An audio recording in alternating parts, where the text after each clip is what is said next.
नमस्कार, मैं हूं सुमित अवस्थी।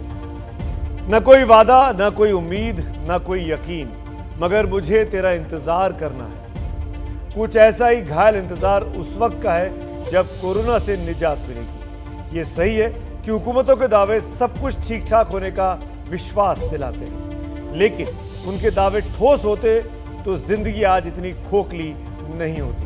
अगर ऑक्सीजन से लेकर वेंटिलेटर तक सरकार सबका इंतजाम कर दिया होता तो अस्पतालों के बाहर वो चीख सुनाई नहीं पड़ती जो इंसानियत का कलेजा चीर दे।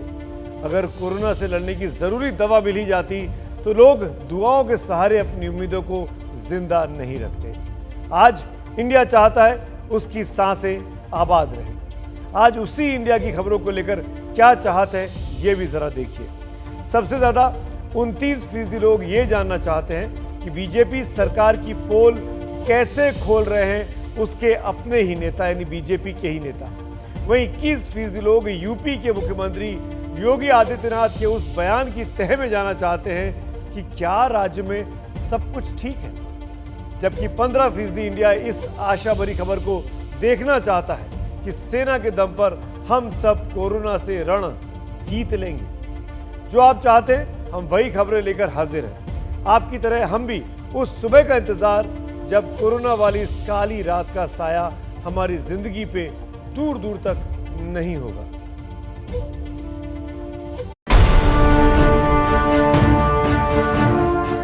शहर शहर कोरोना कहर। क्या करें, वो बोलते हैं मेरे बच्चे मर रहे हैं, मेरे पिता मर रहे हैं। धूप में हमारे पेशेंट दोनों पड़े हैं। Please help me, please. यूं हवा में जैसे खुल गया हो जहर।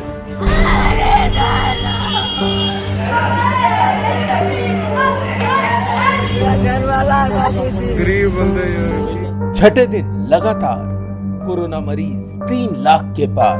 हे विधायक जी, संसद जी, हमारे ऊपर ध्यान दीजिए, नहीं तो हमारे बच्चे खाने बिना मर जाएंगे, सब बेकार हो जाएंगे। बाबा मेरी व्यवस्था करिए बाबा।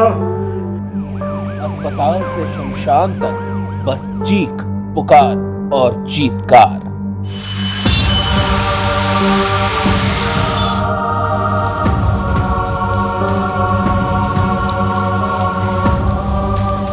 बताइए, 3 घंटा हो गया, हमारे लिए भी डेड बॉडी लगी तक नहीं है, गाड़ी में बॉडी पड़ी हुई है। अब अदालतों का भी टूटा सब्र। अब तो एक्शन प्लान हो तैयार।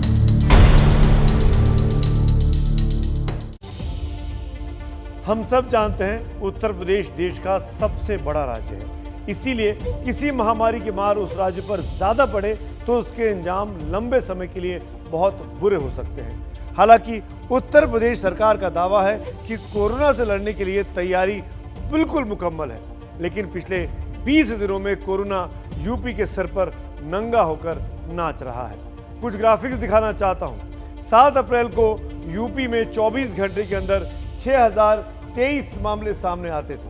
17 अप्रैल को 10 दिन के बाद बढ़कर ये 27,357 हो गए और आज 27 अप्रैल को ये बढ़कर 32,993 हो गए। जिस दर से बढ़ रहे थे उस दर में गिरावट आई है, पर केसेस अभी भी लगातार यूपी में बढ़ रहे हैं।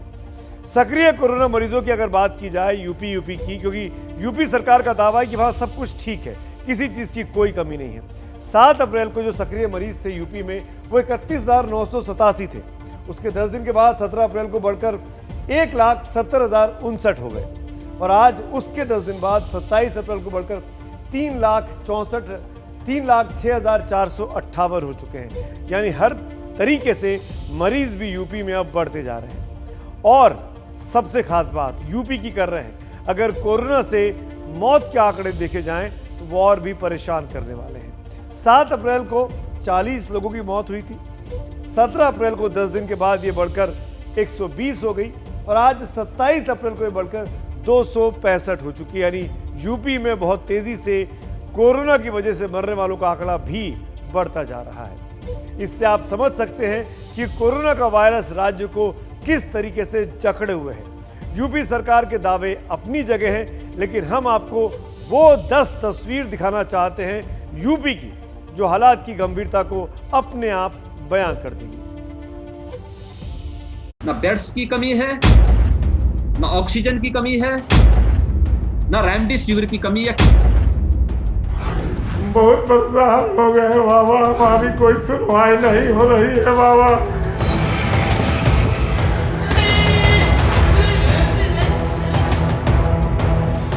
पूरे देश में हाहाकार है, लेकिन यूपी में सब चंगा सी। न दवा की किल्लत, न ऑक्सीजन की, बेड भी भरपूर हैं। ये कहना है यूपी के मुख्यमंत्री जी का। अब योगी जी ने कहा है तो सही ही कहा है, लेकिन यूपी के अलग अलग शहरों की ये तस्वीरें क्या झूठ बोल रही हैं?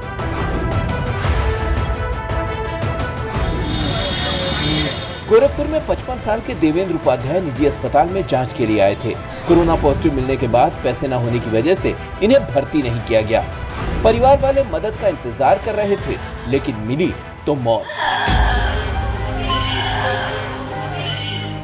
योगी जी ने वादा किया था कि निजी अस्पतालों को पैसा राज्य सरकार देगी, लेकिन शायद उनकी बात अस्पताल सुनने को तैयार नहीं। कोई एडमिट नहीं कर रहा था। उसके बाद जितने टोल फ्री नंबर थे उस पर फ़ोन किया गया, डीएम साहब के वहाँ जो कंट्रोल नंबर थे उस पर फ़ोन किया गया, लेकिन ऑक्सीजन नहीं उपलब्ध है, बेड नहीं उपलब्ध है, ऐसे कह करके हर जगह से टाल दिया गया।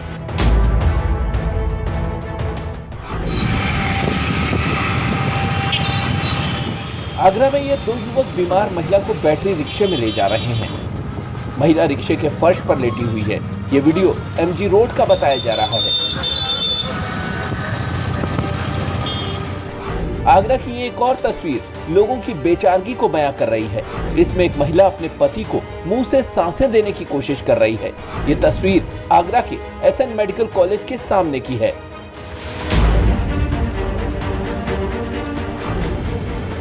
आगरा से कुछ किलोमीटर दूर फिरोजाबाद में रणवीर नाम के बुजुर्ग ने सड़क पर दम तोड़ दिया, क्योंकि ट्रॉमा सेंटर में उन्हें भर्ती नहीं किया गया। बेटा गुहार लगाता रहा, लेकिन कुछ न हुआ। न एम्बुलेंस मिली, न इलाज। मिली तो मौत से पहले 5 घंटे की तड़प।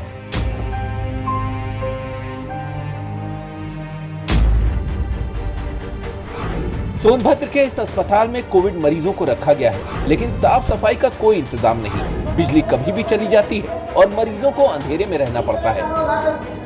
क्या करेंगे? हाँ। बलिया के जिला चिकित्सालय में भर्ती मरीजों तक ऑक्सीजन क्यों नहीं पहुंच रही, इसका जवाब देने वाला कोई नहीं है। डॉक्टर बोले कि यहाँ कुछ भी नहीं है सुविधा, ऐसा चीज़ आप जाइए, यहाँ पर लेकर चले एडमिट कर दीजिए, पानी चढ़ा के छोड़ दिए हैं। ऑक्सीजन नहीं था वहाँ पे भी, फिर यहाँ पे भेजे तो यहाँ पे भी ऑक्सीजन की कमी है। ऑक्सीजन बोलते हैं कि है ही नहीं यहाँ पे।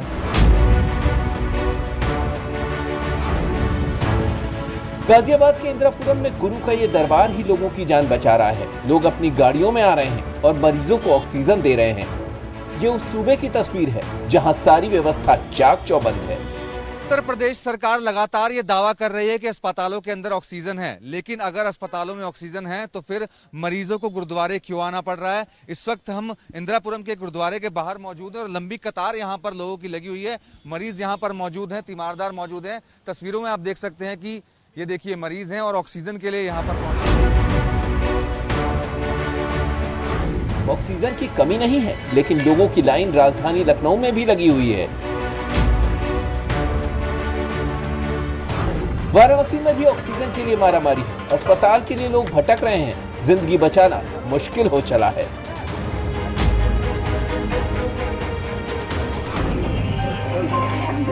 योगी जी ने कहा है रेमडेसिविर की कोई कमी नहीं, लेकिन नोएडा के सीएमओ से लोग मिन्नतें कर रहे हैं। मरीज की जान बचानी है, एक इंजेक्शन दिलवा दीजिए।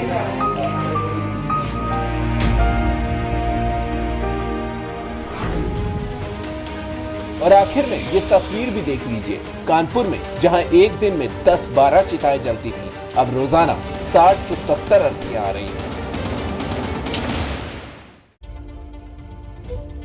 यूपी की ये 10 तस्वीरें पूरे हालात को बयां कर देती हैं। जैसी तस्वीरें आपने देखी, उससे उत्तर प्रदेश ही नहीं, इंडिया भी बहुत जल्द उबरना चाहता है। कोई इन हालात में नहीं जीना चाहता।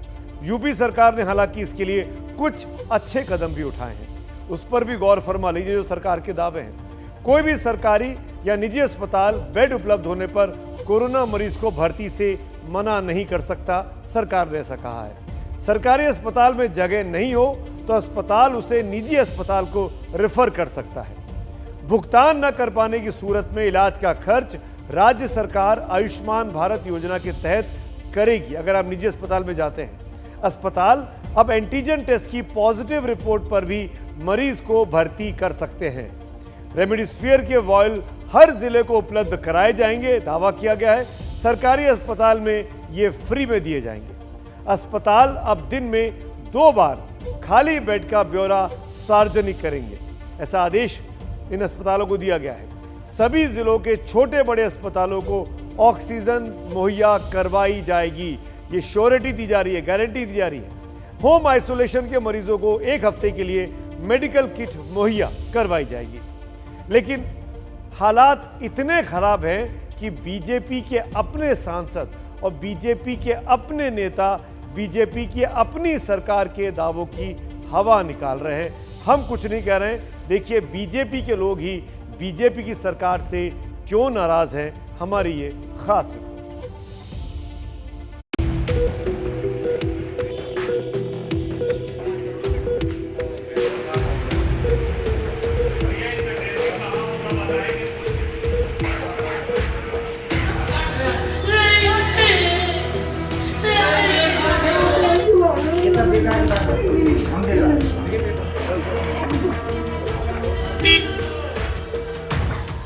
शायद इन दर्द भरी चीखों की गूंज इतनी नहीं है कि ये सत्ता के गलियारों तक पहुंच जाए, या फिर सिंहासन ने ही अपने कान बंद कर लिए हैं। मौजूदा स्थिति में ही नहीं, हम लोग सेकंड और थर्ड वेव के लिए भी तैयार हैं। और मैं इस बात को कह सकता हूं कि हम लोगों ने हर एक जनपद को मौजूदा जितनी उनकी बेड्स की क्षमता है उसको दुगना करने के लिए पहले से आदेश किया। जनता का क्या है, वो तो शोर मचाती ही रहती है, शिकायतें करती ही रहती है, लेकिन अपने जब सवाल उठाने लगे तब तो समझिए। मैंने एक आदमी को एडमिट कराना था, मैंने कहा, उन्होंने कहा ऑक्सीजन सिलेंडर अपने साथ लेकर आइए, मैं एडमिट कर लूँगा, वरना मेरे यहाँ ऑक्सीजन नहीं है। तो ये जो कमी हो रही है ये गलत है और इसकी पूरी व्यवस्था होनी चाहिए। बीजेपी के सांसद हैं कौशल किशोर। 2 दिन पहले कुछ इस तरह अपना दर्द बयां किया था माननीय ने। चिट्ठियों पर चिट्ठियां लिखे जा रहे हैं। कोरोना से भाई की मौत हो चुकी है, लिहाजा जनता का दर्द उन्हें समझ आ रहा है। सांसद का आरोप है कि लखनऊ के किंग जॉर्ज मेडिकल यूनिवर्सिटी में बेड खाली हैं, लेकिन मरीजों की भर्ती नहीं की जा रही।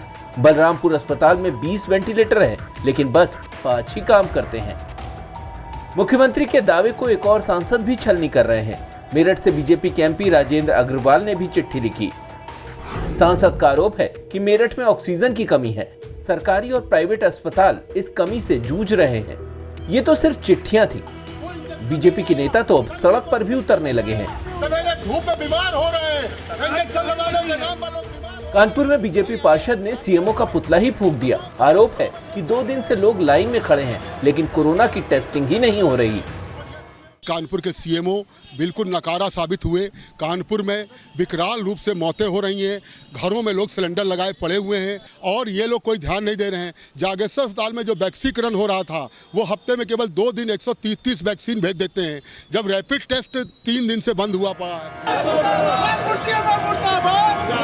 अब सीएमओ का पुतला जलाने का क्या फायदा, जब आपके अपने मुख्यमंत्री जी ही कह रहे हैं कि सब ठीक है, तो अफसर तो चौड़े होंगे ही, अपनी पीठ ठोकेंगे ही। जनता मरती है तो मरने दो।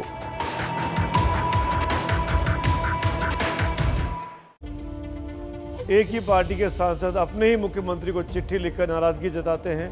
अपनी ही पार्टी का पार्षद अपनी ही सरकार के सीएमओ के कामकाज पर सवाल खड़े करता है। आप समझ सकते हैं यूपी में इस वक्त क्या परिस्थितियां हैं। पुरानी कहावत है कि सावधानी हटी और दुर्घटना घटी।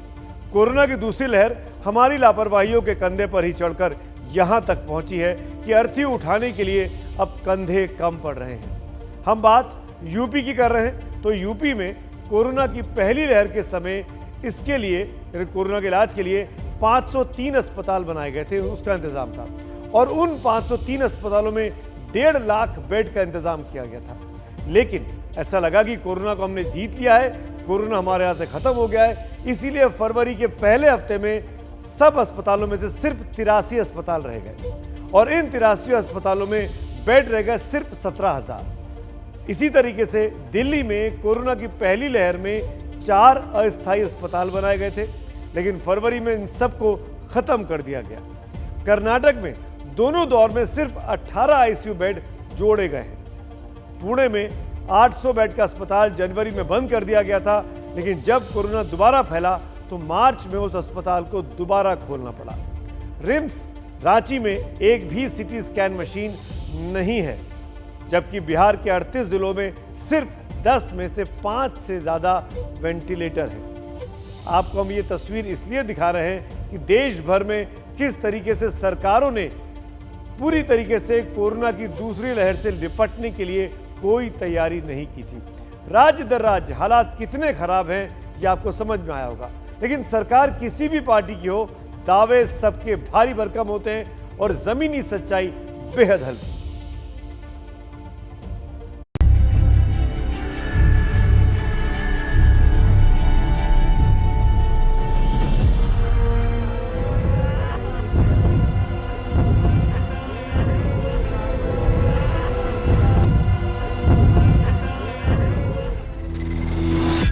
महाराष्ट्र के बीड़ में एक ही एम्बुलेंस में 22 शव लादे गए। ये इंसानियत का माहौल उड़ाए जाने की तस्वीरें तो हैं ही, साथ ही कोरोना काल की भयावहता दिखा रही हैं। अंबाजोगाई इलाके के स्वामी रामानंद तीर्थ सरकारी अस्पताल में रविवार के दिन 22 मरीजों की मौत हुई। एम्बुलेंस की कमी के कारण इन्हें दिल दहला देने वाले तरीके से अंतिम संस्कार के लिए लाया गया। एक ही एम्बुलेंस में ज़्यादा डेड बॉडी लेने का सवाल आया है, तो ये एडमिनिस्ट्रेशन की जवाबदारी है। मरीज को दवाई देना, उसका इलाज करना, ये डॉक्टर का काम है। अस्पताल प्रशासन चाहे जो सफाई दे, लेकिन शवों के साथ ये बर्ताव दिल दुखाता है।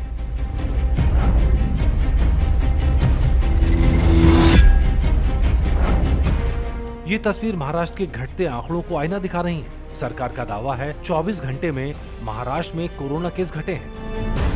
पूरे प्रदेश में 48,500 नए मरीज मिले, लेकिन इससे मौतों की संख्या पर ज्यादा फर्क नहीं पड़ा, क्योंकि कल भी 524 लोगों की मौत हुई थी। ये हाल तब जब महाराष्ट्र में कोरोना कर्फ्यू लगा हुआ है। ये तस्वीरें देश की राजधानी दिल्ली की हैं, जहां चिताओं की राख ठंडी नहीं हो रही।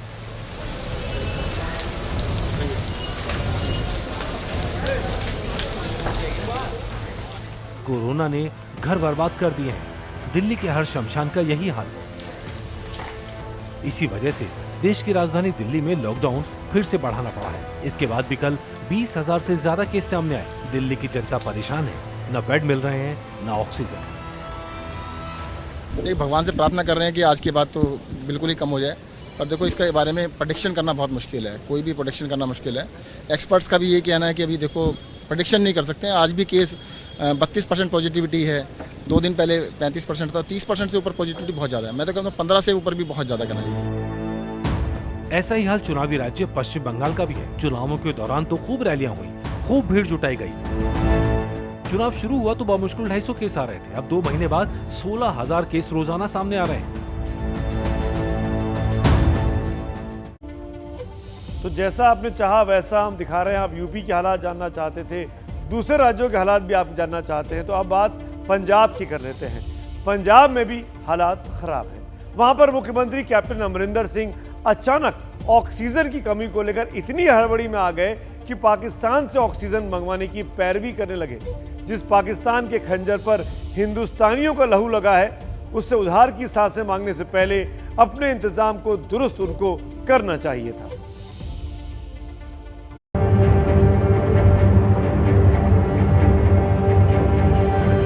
जब किसान आंदोलन चल रहा था तब भी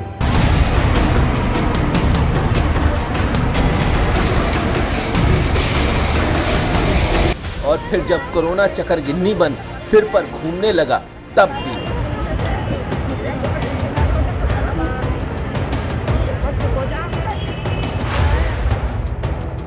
पंजाब के मुख्यमंत्री अपने में मस्त रहे और अब हालात बेकाबू हुए तो सांप सूंघ गया है। आलम यह है कि पंजाब में एक्टिव केस का आंकड़ा 50,000 के करीब पहुंच गया है।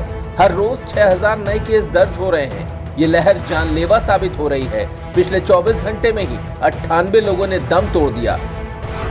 अब दम फूल रहा है तो ऑक्सीजन चाहिए। अमरिंदर ने सेंटर से मांगा।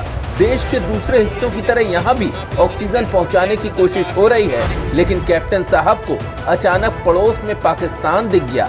जिस पाकिस्तान ने हमेशा धोखे का खंजर ही चलाया है, उससे जिंदगी की ऑक्सीजन मांगने लगे। भी पाकिस्तान दे कई इंडस्ट्रीज जिहड़ी इत्थे इंडस्ट्रीयल एसोसीएशन है, उन्होंने गल की थी, उत्थे उन्हां दी इंडस्ट्रीज कोल ऑक्सीजन अवेलेबल है। इंडस्ट्रीज नाल गल की है भी सानू परमिशन दी जाए। वाह कैप्टन साहब वाह। माना कि पाकिस्तान इस वक्त हिंदुस्तान को मदद की डींगे हाँक रहा है, लेकिन नंगा क्या नहाएगा और क्या निचोड़ेगा।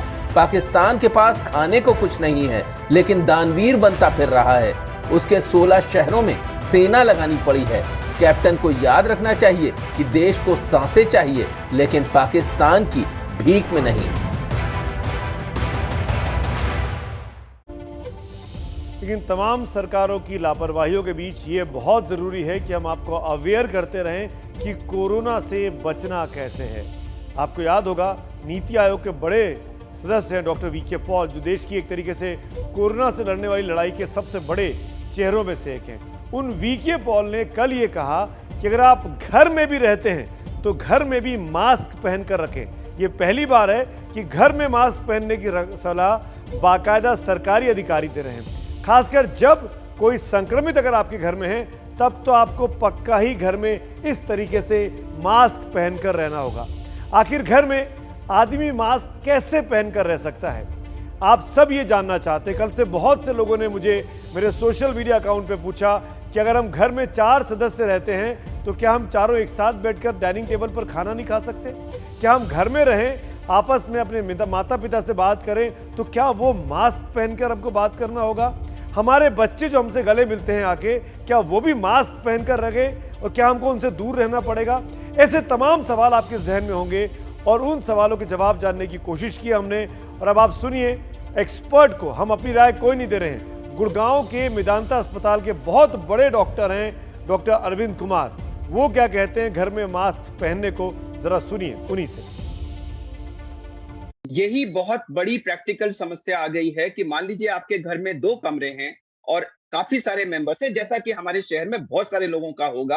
अब आपने अगर और मान लीजिए 2 व्यक्ति पीड़ित हो गए, अब आपने एक कमरे में मान लीजिए उन दोनों को भी अगर एक साथ रख दिया तो बाकी लोग घर में हैं तो कहीं ना कहीं उनकी मिक्सिंग हो जा रही है।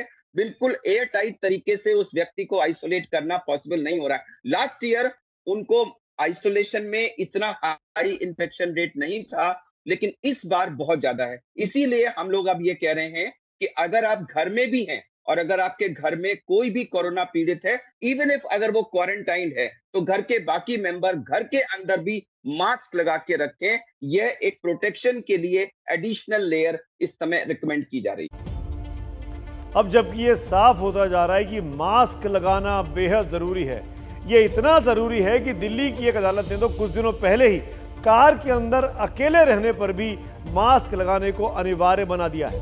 अगर ठीक से आप मास्क पहनेंगे तो कोरोना से संक्रमित होने का अंदेशा बहुत कम हो जाता है।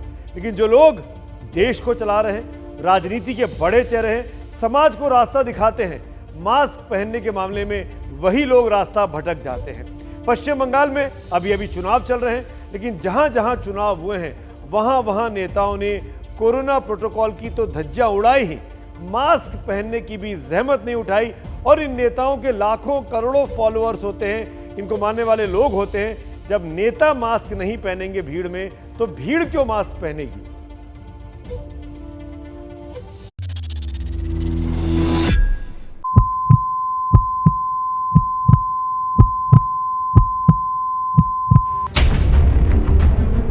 जगह नहीं है लाशों को रखने के लिए। मास्क लगाना, इसका ध्यान रखिए। कई सारे लोग बिना मास्क के घूम रहे हैं, जो कि आपकी सेहत के लिए, दूसरों की सेहत के लिए नुकसानदायक हो सकता है। I want that public should be safe.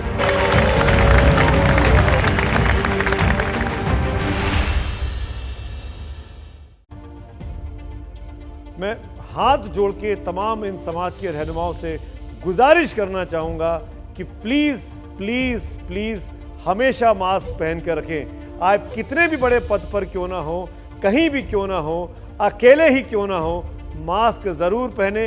आप बड़े बड़े लोग, बड़े बड़े नेता, politicians, stars, actors, sports persons, बड़े बड़े लोग अगर आप मास्क पहनकर रहेंगे तो आपको देखकर आम हिंदुस्तानी भी, आम व्यक्ति भी ज़रूर मास्क पहनेगा। आज कोरोना के कारण देश अपनी जनशक्ति को खोता जा रहा है, हम सब जानते हैं इस बात को। हम बार बार ये बात कह रहे हैं अपने इस एबीपी न्यूज़ के प्लेटफॉर्म से कि आप खुद को बचाने के लिए एक पहल अपने आप से शुरू करें। हर हाल में मास्क पहन कर रखें। हमने इसीलिए कई दिनों पहले #MaskUpIndia के नाम से ये मुहिम छेड़ दी थी और इसके मुहिम के जरिए एक ही बात की दरख्वास्त पूरा एबीपी न्यूज़ और हमारा परिवार आप सब से करता है कि आप जब रहें, जहां रहें, मास्क जरूर पहन कर रखें। मास्क पहनने का प्रण लें। #MaskUpIndia उसी की एक कोशिश है। हम आप जैसे को जो मास्क पहनकर रहने की कसम खा रहे हैं, आपकी तस्वीरों को दिखाते हैं पूरे हिंदुस्तान को, पूरी दुनिया को कि दरअसल आप जैसे लोग ही समाज के असली हीरो हैं जो वाकई में मास्क पहनने के इस काम में समाज के साथ एक बहुत जिम्मेदारीपूर्ण व्यवहार कर रहे हैं। आप इसी तरीके से हमें सेल्फी भेजते रहिए। आपकी तमाम तस्वीरें एबीपी न्यूज़ दिखाता रहेगा और आपको सलाम करता रहेगा कि आपकी इस सतर्कता की वजह से शायद बहुत जल्द हम कोरोना के इस कहर से बाहर आ जाएं। आज कोरोना का जिन्न अपनी बोतल से निकलकर पूरी फिजा में फैल गया है। ये जिन्न चीन से आया। इसको काबू में करने या खत्म करने में हमारी व्यवस्था को पसीना छूट रहा है, लेकिन जिसके पराक्रम और हुनर के आगे कोरोना को पसीना आ सकता है वो है हमारी सेना, भारतीय सेना। जी हाँ, हमारी सेना ही है जिसने झटपट में अस्पताल खड़े कर लिए हैं। लखनऊ में, अहमदाबाद में, दिल्ली में और भोपाल में। ये हमारी सेना का कमाल आप देखिए, लगातार फटाफट 4 अस्पताल सेना ने खड़े कर लिए हैं और शायद ये सब कुछ इसलिए संभव हो पाया कि हमारी सेना इस तरह के रिस्क लेने में नहीं डरती है। आपको दिखाते हैं कि सेना किस तरीके से काम कर रही है। सिंगापुर से 4 कंटेनर हमारी वायुसेना के जरिए पहुंच चुके हैं। दुबई से 6 ऑक्सीजन कंटेनर भी आ चुके हैं। जर्मनी से 23 मोबाइल ऑक्सीजन प्लांट भारत लाए गए हैं। लेह में मेडिकल इक्विपमेंट पहुंचाया गया है। सेना के 378 डॉक्टर स्टाफ कोरोना की जंग में जी जान से लगे हुए हैं देश की सेवा में। और दिल्ली के कई अस्पतालों में सेना के डॉक्टर लोगों की, आम लोगों की जान बचा रहे हैं। वैसे तो सेना हर मुसीबत में तारणहार बनकर उभरती है। अब जब देश में एक किस्म की मेडिकल इमरजेंसी से आ गई है तो सेना इससे देश को उबार सकती है। इसकी एक खास वजह तो यह है कि सेना के पास बहुत ही शानदार उसका अपना हेल्थ सिस्टम है। दरअसल हम ये साबित करना चाहते हैं इन आंकड़ों के जरिए कि सेना अपने आप में एक पूरा का पूरा अच्छे अस्पताल का जो इंफ्रास्ट्रक्चर होता है उसको कैसे सक्सेसफुल तरीके से संभालती है। इस वक्त भारतीय आर्मी के पास अपने 112 मिलिट्री अस्पताल हैं। वहीं भारतीय एयरफोर्स, इंडियन एयरफोर्स के पास अपने 12 अस्पताल हैं और इंडियन नेवी यानी के पास 9 अपने अस्पताल हैं। इनमें एक्सपर्ट डॉक्टर और स्किल्ड स्टाफ की संख्या करीब 8,500 से ज़्यादा डॉक्टर्स और पैरामेडिक स्टाफ की है। जबकि अस्पतालों में बेड की संख्या अगर देखी जाए तो देश भर में करीब 9,000 के ऊपर है। और तो और आज खुद देश की सबसे बड़ी अदालत सुप्रीम कोर्ट ने सरकार से पूछा कि सेना की मदद इस काम में यानी कोरोना से निपटने के काम में कैसे ली जा रही है। आज खुद chief of defence staff Vipin Rawat ने सशस्त्र बलों को संदेश दिया कि अब नागरिक प्रशासन की मदद का वक्त आ चुका है। आखिर हमारी जिस सेना ने चीन के दांत खट्टे कर दिए थे उसके लिए अब चीनी वायरस को खत्म करने की जिम्मेदारी भी उसी पर आ गई है।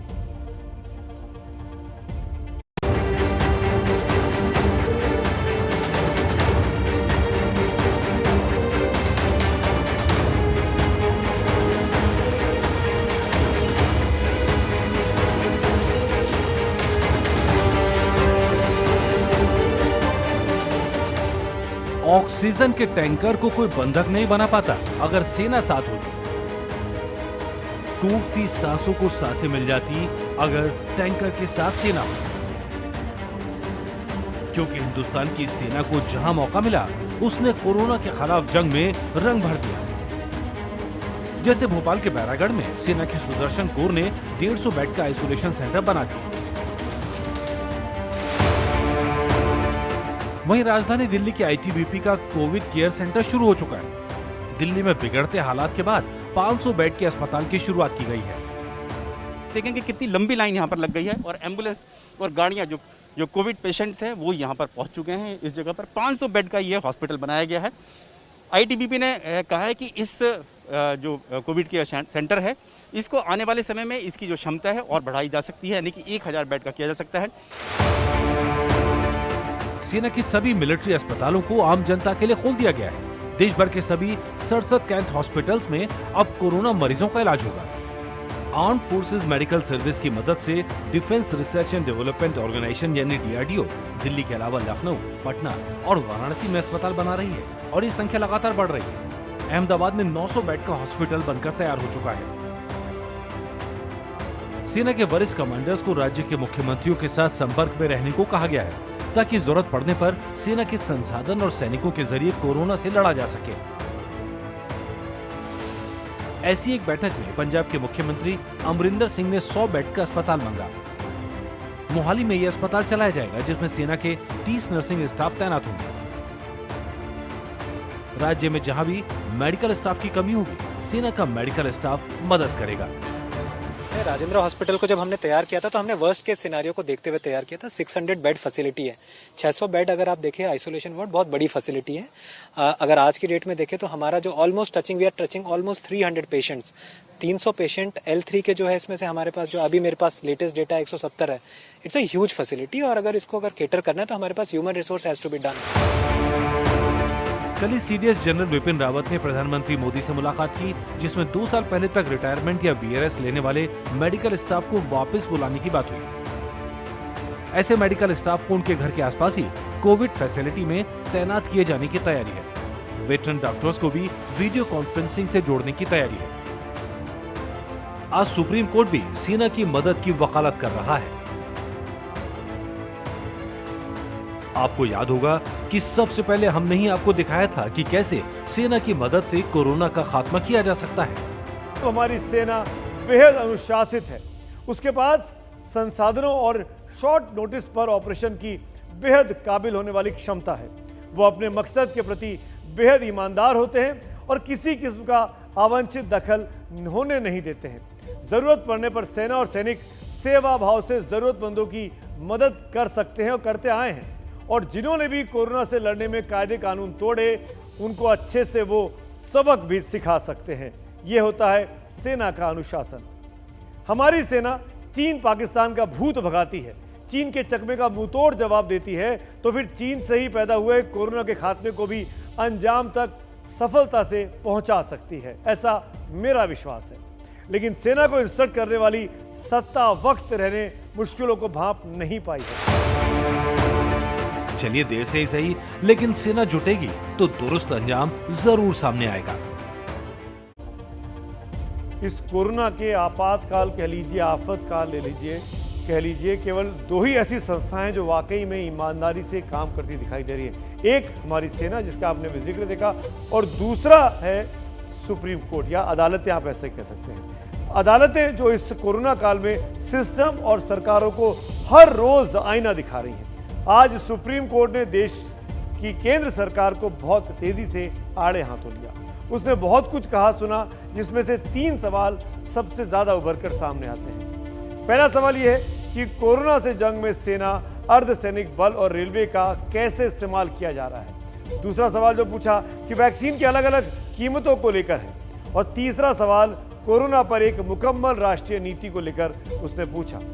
अदालत का हंटर चलता है तो सरकारें एक्शन में आ जाती हैं। सच तो यह है कि सरकारों और दूसरी संस्थाओं के निकम्मेपन से आम आदमी ही नहीं, अब कोर्ट भी परेशान नजर आ रहा है। मद्रास हाई कोर्ट को अगर ये कहना पड़ा कि चुनाव आयोग के अधिकारियों के खिलाफ मर्डर का केस चलना चाहिए, तो सोचिए कि हालात कितने गंभीर हो चुके हैं। आज सुप्रीम कोर्ट को बार बार केंद्र सरकार को कटघरे में खड़ा करना पड़ा। वैसे ही दिल्ली हाई कोर्ट ने आज सुनवाई के दौरान दिल्ली सरकार को, केजरीवाल सरकार को जमकर फटकार लगाई है।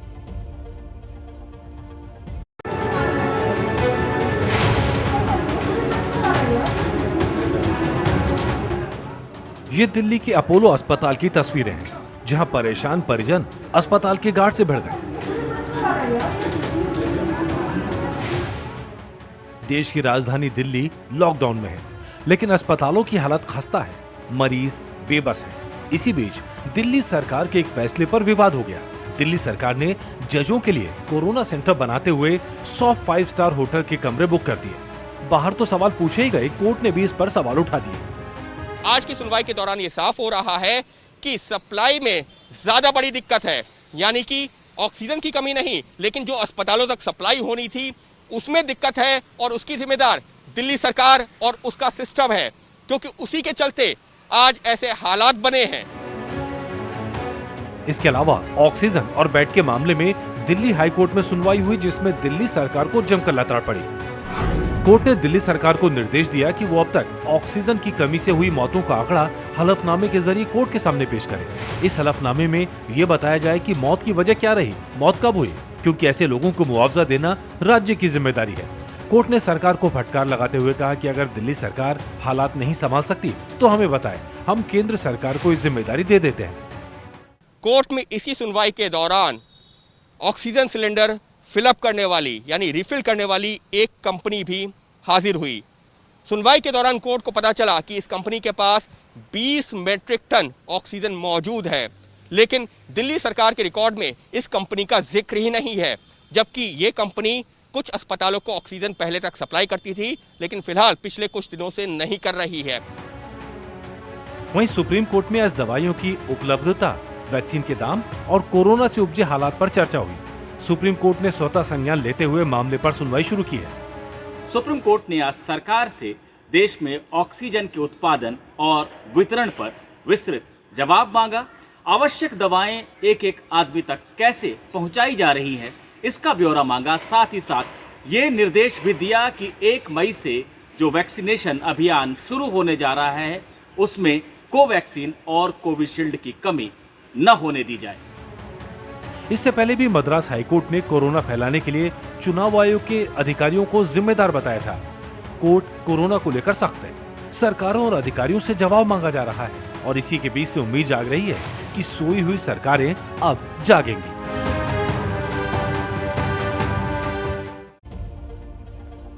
आज सुप्रीम कोर्ट ने भी वैक्सीन के दाम को लेकर केंद्र सरकार के आगे प्रश्नवाचक चिन्ह लगा दिया। वैक्सीन बहुत जरूरी है, लेकिन इसके दाम अलग अलग क्यों होने चाहिए? इस वक्त देश में 2 वैक्सीन लग रही हैं, जरा समझिए इस बात को। एक वैक्सीन सीरम इंस्टीट्यूट की है जिसका नाम कोविशील्ड है, और दूसरी भारत बायोटेक की जिसका नाम कोवैक्सीन है। कोवैक्सीन केंद्र सरकारों को प्रति डोज 150 रुपये में मिलती है, और इसी दाम पर कोविशील्ड भी मिलती है। दोनों के दाम सेम है केंद्र सरकार के लिए, लेकिन राज्य सरकारों को जब ये वैक्सीन मिलेगी तो वो 600 रुपये प्रति डोज यानी 4 गुना ज़्यादा महंगी कीमत पर मिलने वाली है। कोवैक्सीन 600 रुपये में और कोविशील्ड 400 रुपये में के हिसाब से ये राज्य सरकारों को देने की बात की गई है। जबकि प्राइवेट अस्पतालों में जब ये वैक्सीन लगेगी तो 1200 रुपये प्रति डोज के हिसाब से कोवैक्सीन मिलेगी, और कोविशील्ड प्राइवेट अस्पतालों में 600 रुपये के हिसाब से मिलने वाली है। कोरोना एक वैश्विक आपदा है, और इसकी दूसरी लहर ने जिस देश को सबसे ज्यादा प्रभावित किया है उनमें भारत है। यहाँ मदद की दरकार है। ऐसे में वैक्सीन के दाम से कई सवाल भी, अलग अलग दामों से कई सवाल उठ रहे हैं। सबसे बड़ा सवाल तो यही है कि एक ही देश में वैक्सीन के अलग अलग दाम क्यों हैं? क्या टीकों का दाम नियंत्रण से बाहर हो गया है? और क्या अस्पताल और कंपनियां मनमाना दाम वसूलने की अब तैयारी कर रही हैं? लोगों की अपनी जान से, उनकी जान को बचाने के लिए मनमाने दाम वसूले जाएंगे?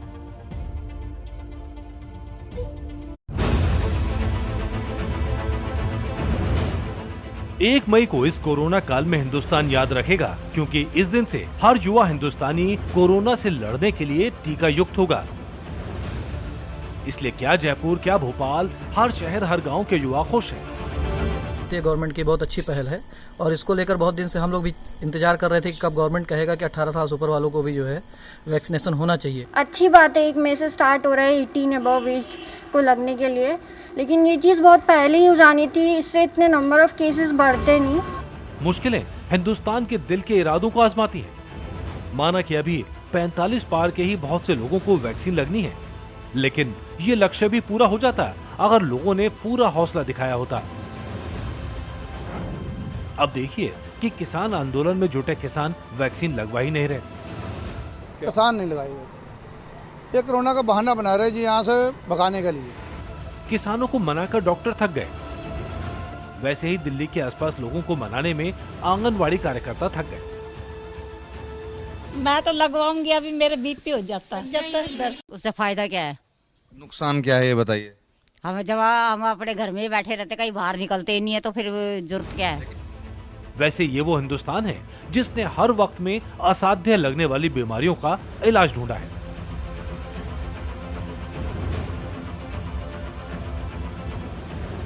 पल्स पोलियो अभियान चलाकर भारत ने पोलियो के खिलाफ बड़ी लड़ाई लड़ी थी। 1995 से लड़ते हुए हमने दुनिया के सामने मिसाल कायम की। 2014 में भारत को पोलियो मुक्त का दर्जा भी मिला। पिछले 10 साल से भारत में पोलियो का कोई नया केस सामने नहीं आया है। उससे पहले चेचक भी असाध्य बीमारी थी, लेकिन आजाद हिंदुस्तान ने बस 28 साल में उस चेचक को अलविदा कह दिया। वैक्सीनेशन कार्यक्रम को, टीकाकरण कार्यक्रम को अंजाम तक पहुंचाने में भारत ने दुनिया के सामने मिसाल पेश की है। अब 1 मई से 18 साल से बड़े लोगों के लिए कोरोना से बचने का टीका लगने का कार्यक्रम शुरू होने वाला है। इसी मौके पर आपके अपने चैनल एबीपी न्यूज ने एक नया अभियान चलाने का ठाना है और यह अभियान हम शुरू कर रहे हैं जिसका नाम है टीका लगाओ कोरोना भगाओ। इस अभियान के तहत हम आपसे अपील करेंगे कि अगर आप टीका लगवाने जा रहे हैं तो टीका लगवाते हुए अपनी सेल्फी हमको भेजिएगा 1 मई के बाद से, और वो तस्वीरें भी हम अपने स्क्रीन पर दिखानी शुरू करेंगे। जैसे हम #MaskUpIndia चला रहे हैं मास्क पहनने को लेकर, वैसे ये एक और अभियान हम शुरुआत कर रहे हैं कि आप टीका लगाओ और कोरोना को भगाओ। उम्मीद करता हूं इसमें भी आप बढ़ चढ़कर हमारे साथ अपनी हिस्सेदारी को जरूर निभाएंगे और देश को बचाएंगे।